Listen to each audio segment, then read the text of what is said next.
The first time I went to a St. Patrick's Day party, I remember feeling completely out of place.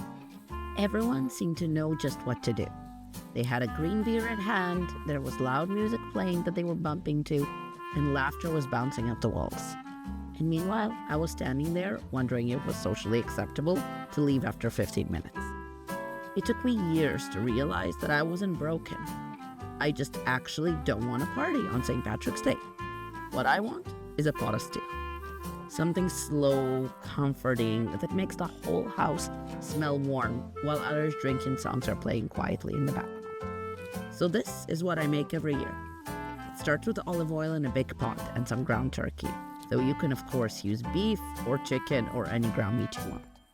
You brown it slowly, breaking it apart as it cooks so you get those little caramelized bits at the bottom. That's where the flavor is. Now when the turkey is browned, it comes out and the vegetables go in. Chopped onion first, then garlic, then carrots and potatoes. Next come the liquid.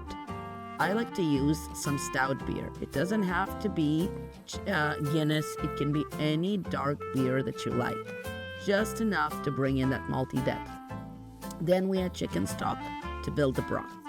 Tomato paste goes in for richness and color.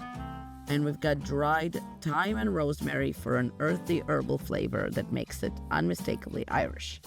I also like to add vegetable broth because I find that the double broth thing really adds flavor.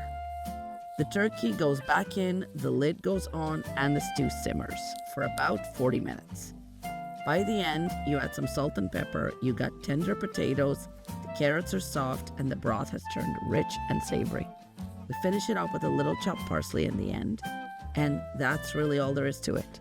It's hearty, comforting, and honestly, it's the best way I know to celebrate St. Patrick's Day. No crowds, no green beer, just a big bowl of stew in a warm kitchen to play some Irish drinking songs in the background, of course.